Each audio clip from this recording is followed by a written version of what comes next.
TGPSC website లో ఈ ఫలితాల వివరాలను పొందుపరిచారు. అభ్యర్థుల లాగిన్ లో ఈ ఫలితాలను చూసుకునే అవకాశం టీజీపీఎస్సీ కల్పించింది. 31,382 మంది అభ్యర్థులు మెయిన్స్ కు అర్హత సాధించారు. ప్రాథమిక కీపై అభ్యంతరాలు వ్యక్తమైన తర్వాత తుది కీతో పాటు ఫలితాలను వెల్లడించింది టీజీపీఎస్సీ. అక్టోబర్ 21 నుంచి 27 వరకు గ్రూప్ 1 మెయిన్స్ పరీక్షలను నిర్వహించనున్నారు.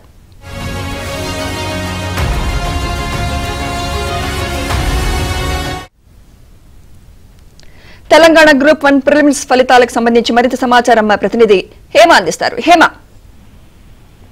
సుమిత్ర, టీజీపీఎస్సీ కాసేపటి క్రితమే గ్రూప్ 1 కి సంబంధించినటువంటి ప్రిలిమ్స్ ఫలితాలను విడుదల చేసింది. అయితే ఈ పరీక్షలు ఆల్రెడీ జూన్ 9వ తారీఖున కూడా పరీక్షలు నిర్వహించారు. అయితే గ్రూప్ 1 ప్రిలిమ్స్ పరీక్షలో దాదాపు 31,382 మంది విద్యార్థులు క్వాలిఫై అయ్యారు. ఇక గ్రూప్ 1 ప్రిలిమ్స్ పరీక్ష రాసినటువంటి వాళ్ళు మొత్తం 3,21,073 మంది అభ్యర్థులు అయితే ఇందులో కేవలం 31,382 మంది మాత్రమే క్వాలిఫై అయ్యారు. అయితే మొత్తం 563 పోస్టులకు గత ప్రభుత్వం కేవలం 503 పోస్టులకు మాత్రమే నోటిఫికేషన్ విడుదల చేసింది. అనంతరం రేవంత్ సర్కార్ వచ్చిన తర్వాత మరొక 60 పోస్టులను యాడ్ చేసి దాదాపు 563 పోస్టులకు గ్రూప్ 1 నోటిఫికేషన్ విడుదల చేసింది. పెద్ద ఎత్తున 3 లక్షల మంది విద్యార్థులు అప్లై చేసుకుంటే దాదాపు 3,21,000కు పైగా విద్యార్థులు ఎగ్జామ్ కి హాజరయ్యారు. అనంతరం ఇందులో కేవలం 31,000 మంది మాత్రమే క్వాలిఫై అయ్యారు. అయితే 563 పోస్టులకు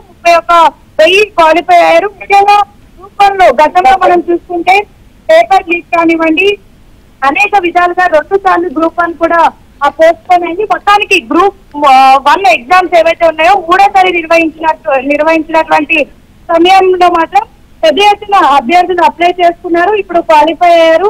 ప్రస్తుతం ఉన్నటువంటి నిరుద్యోగులందరికీ కూడా తెలంగాణ రాష్ట్ర ప్రభుత్వం ఏర్పడిన 10 ఏళ్లకు ఇది ఒక శుభవార్తనే చెప్పుకోవచ్చు. సుమిత్ర. రైట్ హేమ.